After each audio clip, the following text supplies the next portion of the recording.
ಹೇ guys, ಎಲ್ಲರಿಗೂ ನಮಸ್ಕಾರ. Welcome back to Sagar stories. Top 5 cricketing ಅಪ್ಡೇಟ್ಸ್ಗೆ ಸ್ವಾಗತ. ಮಕರ ಸಂಕ್ರಾಂತಿ ಹಬ್ಬದ ಶುಭಾಶಯಗಳು ಎಲ್ಲರಿಗೂ. ಸೊ ವಿಡಿಯೋನ ಚಾಲೂ ಮಾಡದಂತೆ ಅದಕ್ಕಿಂತ ಮುಂಚೆ ಬೇಗ ಚಾನಲ್ ಸಬ್ಸ್ಕ್ರೈಬ್ ಹಾಕೊಳ್ಳಿ. ಹಬ್ಬದ ದಿನ ಏನಾಗಲ್ಲ. ಓಕೆ, ಮೊದಲನೇ ಮ್ಯಾಟ್ರು, ನಮ್ಮ ಜಿತೇಶ್ ಶರ್ಮಾ ಅವರು IPLನ 11ನ ಫ್ರೇಮ್ ಮಾಡಿಬಿಟ್ಟು ಹೇಳಿದ್ದಾರೆ. ಅವ್ರಿಗನ್ಸೋ ಪ್ರಕಾರ ಈ IPL 11 ಎಂಟೈರ್ IPLನ ತೊಗೊಂಡು ನೋಡ್ತು ಅಂತಂದರೆ ಈ 11 ಇತ್ತು ಅಂದರೆ ಬೆಟರ್ ಅಂತೆ ಅವರಿಗೆ ಅಂತ ಹೇಳಿದ್ದಾರೆ. ಕಳ್ಕೊಬಿಡ್ತೀರ ನೋಡ್ತು ಅಂತಂದರೆ ಪ್ಲೇಯಿಂಗ್ 11ನ ನೋಡ್ತಾ ಇರ್ಬೋದು. ರೋಹಿತ್ ಶರ್ಮಾ ಇದ್ದಾರೆ, ಆಡಮ್ ಗಿಲ್ಕ್ರಿಸ್ಟ್ ಇದ್ದಾರೆ. ಆಡಮ್ ಗಿಲ್ಕ್ರಿಸ್ಟು ಎಷ್ಟು ಸೀಸನ್ ಆಡಿದ್ದಾರೆ ಗುರು ಆಡಮ್ ಗಿಲ್ಕ್ರಿಸ್ಟು. ಓಪನಿಂಗ್ ಸ್ಲಾಟ್ಲಿ ಅವರಿಬ್ರು ಅಂತೆ. ಸೂರ್ಯಕುಮಾರ್ ಯಾದವ್ ಓಕೆ. ಆಮೇಲೆ ಜಾಕ್ ಕ್ಯಾಲಿಸ್ ಎಷ್ಟು ವರ್ಷ ಆಡಿದ್ರು IPLನ. Hardik Pandya okay deserving. MS Dhoni deserving okay, ಅವರಿಗೆ ಕ್ಯಾಪ್ಟನ್ಸಿ ಕೂಡ ಕೊಟ್ಟಿದ್ದಾರೆ. AB ಡಿ ವಿಲಿಯರ್ಸು ಖಂಡಿತ deserving. And Varun Chakravarthy seriously. Axar Patel ಏನೋ ಬಾಯಿಗೆ ಬಂದಿದ್ದು ಬಿಟ್ಟವ್ರೆ ಗುರು. Jasprit Bumrah okay deserving. Hazlewood seriously ಪಾಪ ಲಸಿತ್ ಮಲಿಂಗ ಅವರು ಇವರೆಲ್ಲ ಬ್ರಾವೋ ಗಿವೋ ಎಲ್ಲ ಕೂತ್ಕೊಂಡು ಮೂಲೆಯಲ್ಲಿ ಕೂತ್ಕೊಂಡು ನಗ್ತಾ ಇರ್ತಾರೆ. ಇದೆಲ್ಲ ನೋಡ್ಬಿಟ್ಟು ವಿರಾಟ್ ಕೊಹ್ಲಿ ಎದ್ದು ಬಿದ್ದು ನಗ್ತಾ ಇರ್ತಾರೆ. ಮಿಸ್ಟರ್ IPL ಆಗಿರೋಂಥ ಸುರೇಶ್ ರೈನಾ ಎದ್ದು ಬಿದ್ದು ನಗ್ತಾ ಇರ್ತಾರೆ. ಈ 11 ನೋಡ್ಬಿಟ್ಟು ಏನು ಗುರು ಇದು ಟೀಮು ಹಿಂಗೈತಿದೆವು ಅಂತ. ಸೀರಿಯಸ್ಲಿ ಗುರು, ಇದೊಳ್ಳೆ ಕಿತ್ತೋಗಿರೋ ಟೀಮ್ ನಾವು ಮಾಡಿದರೆ. ನಮ್ಮ RCB ಪ್ಲೇಯರು ಜಿತೇಶ್ ಶರ್ಮಾ ಅವರು ವಿರಾಟ್ ಕೊಹ್ಲಿನೇ ಇಟ್ಟಿಲ್ಲ, ಲೇಸಲ್ ಡೇಟ್ ತಗೊಂಡು ಇಟ್ಟವ್ರೆ ಅಂತಂದ್ರೆ ಏನಿದು ಕತೆ ಇದು. ಏನೋ ಒಂದು ಪೆಗ್ಗು 90 ಹಾಕ್ಬಿಟ್ಟು ಹೇಳ್ದಂಗೆ ಐತಿ ಇದನ್ನ. ಅಪ್ಡೇಟ್ ಬಿಟ್ಟು big update, big blow for team India. T20 ಸೀರೀಸಿಂದ ರೂಲ್ಡ್ ಔಟ್ ಆಗಿದ್ದಾರೆ. ವಾಷಿಂಗ್ಟನ್ ಸುಂದರ್ ಅಂತ ಅಪ್ಡೇಟ್ ಇದೆ. ಇನ್ನು ವರ್ಲ್ಡ್ ಕಪ್ ರಿಲೇಟೆಡ್ ಯಾವುದೂ ಅಪ್ಡೇಟ್ ಇಲ್ಲ. ಅವ್ರಿಗೆ ಕಾಲಿಗೆ ಸ್ವಲ್ಪ ಪೆಟ್ಟು ಬಿದ್ದಿತ್ತಲ್ಲ, ಏಟಾಗಿತ್ತು. ಆದ್ದರಿಂದ ಅವ್ರನ್ನ ODI ಸೀರೀಸಿಂದ ruled out ಮಾಡಿಸೋರು 2 ಮ್ಯಾಚಿಗೆ.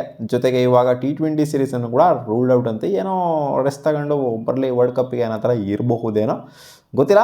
So okay, ಆದಷ್ಟು ಬೇಗ ರಿಕವರ್ ಆಗಿಬಿಟ್ಟು ಬರಲಿ ನಮ್ಮ ವಾಷಿಂಗ್ಟನ್ ಸುಂದರ್. ಅಪ್ಡೇಟ್ ನಂಬರ್ 3, ನಿನ್ನೆ ವಿರಾಟ್ ಕೊಹ್ಲಿ ಅವರು ನಂಬರ್ 1 ಪೊಸಿಷನ್ಗೆ ಏರಿದ್ರು. ಇನ್ನ ಇವಾಗ ಸದ್ಯದ ಮಟ್ಟಿಗೆ ನಂಬರ್ 1 ಪೊಸಿಷನ್ನೇ ಇದ್ದಾರೆ ವಿರಾಟ್ ಕೊಹ್ಲಿ. ನಿನ್ನೆ ಇವ್ರು ಕೂಡ ಪರ್ಫಾರ್ಮೆನ್ಸ್ ನೋಡ್ತಾರೆ. ಡ್ಯಾರಲ್ ಮಿಚೆಲ್ ಕೂಡ ಪರ್ಫಾರ್ಮೆನ್ಸ್ 2 ಇನ್ನಿಂಗ್ಸ್ ಕೂಡ ಕನ್ಸಿಸ್ಟೆಂಟ್ ಆಗಿ ಆಡಿದ್ದಾರೆ.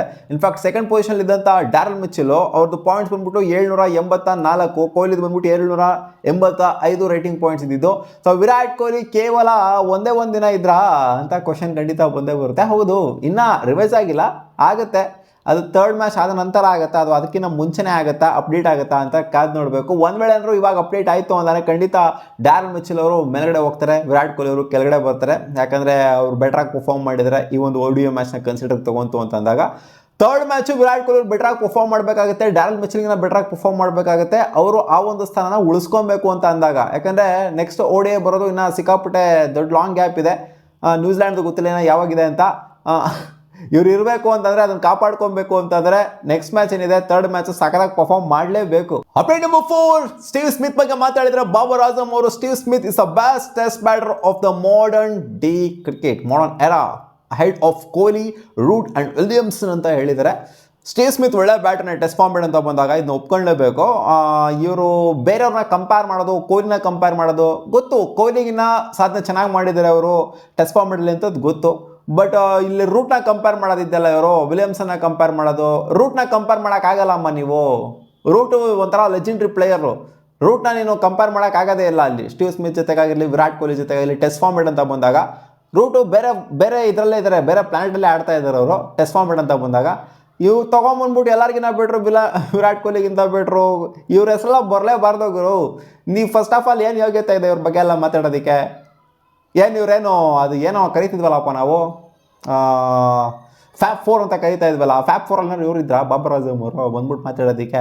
ಯೋಗ್ಯತೆನೆಲ್ಲ ಇವ್ರು ಹೆಂಗೆ ಚೇಂಜ್ ಮಾಡ್ತಾರಲ್ಲಿ? ಕೊಹ್ಲಿಗಿಂತ, ರೂಟ್ಗಿಂತ, ವಿಲಿಯಮ್ಸನ್ಗಿಂತ ಬಿಡ್ರು ಸ್ಟೀವ್ ಸ್ಮಿತ್ ಅಂತ ಎಲ್ಲ ಒಂದನೇ ಗುರು. ಸಖತ್ತಾಗಿ ಆಡಿದ್ದಾರೆ ಅವರು, ಅದಕ್ಕೆ ಫ್ಯಾಪ್ 4 ಅಂತ ಇಟ್ಟಿದ್ದವ್ರಿಗೆ. ಅಪ್ಡೇಟ್ ನಂಬರ್ 5, ನೆನ್ನೆ ವಿಲಿಯಮ್ಸ್ ಸಖತ್ತಾಗಿ ಪರ್ಫಾರ್ಮ್ ಮಾಡಿದ್ರು ಗೊತ್ತಿರೋದನ್ನೇ. ಅವರು ಜೊತೆಗೆ ಡ್ಯಾರಲ್ ಮಿಚೆಲ್ ಇಂಡಿಯಾನ ಧ್ವಂಸ ಮಾಡಿಟ್ಬಿಟ್ರು. ನೆನ್ನೆ ವಿಲಿಯಂಗು ಒಂದು ಸ್ಟೇಟ್ಮೆಂಟ್ ಕೊಡಿದ್ರೆ ಮ್ಯಾಚೆಲ್ಲ ಗೆದ್ದಾದ್ಮೇಲೆ, India is like home of cricket, the stadiums are packed ಅಂತ ಹೇಳಿದರೆ. ಹೋಮ್ ಆಫ್ ಕ್ರಿಕೆಟ್ ಹೌದು, ಯಾರು ಟೈಟಲ್ ಕೊಟ್ಟಿರಲಿಲ್ಲ, ಇವರೇ ಈ ಥರ ಟೈಟಲ್ನ ಕೊಟ್ಟಿದ್ದಾರೆ. ಹೋಮ್ ಆಫ್ ಕ್ರಿಕೆಟು ಹೌದು, ಆಬ್ವಿಯಸ್ಲಿ ಲಾರ್ಡ್ಸು, ಇಂಗ್ಲೆಂಡ್ ಅಂತಲೇ ಕರೆಯೋದು ಎಲ್ಲರೂ ಕೂಡ. ಬಟ್ ನಮ್ಮ ದೇಶದಲ್ಲಿ ಕ್ರಿಕೆಟ್ಗೆ ಕೊಡುವಂಥ ಮರ್ಯಾದೆ, ಆ ಒಂದು ಜನ ನೋಡುವಂಥದ್ದಾಗಿರ್ಬೋದು, ರೀತಿ ಆಗಿರ್ಬೋದು, ತೊಗೊಳ್ಳೋವಂಥ ಸ್ಪೀಕರ್ಸ್ ಅಂತ ರೀತಿ ಕ್ರಿಕೆಟ್ನ ಆಗಿರ್ಬೋದು, ಯಾವ ಕಂಟ್ರಿ ಕೂಡ ಈ ಥರ ಅಂತೂ ಖಂಡಿತ ಸ್ಪೀಕರ್ಸ್ ಇದಿಲ್ಲ ಕ್ರಿಕೆಟ್ನ. ಅದು ಖಂಡಿತ ಹೇಳಿದ್ರೆ ಅಂದರೆ ಹೋಮ್ ಆಫ್ ಕ್ರಿಕೆಟ್ ಅಂತ ಏನು ಹೇಳಿದ್ರೆ ತಪ್ಪೇನು ಖಂಡಿತ ಆಗೋದಿಲ್ಲ.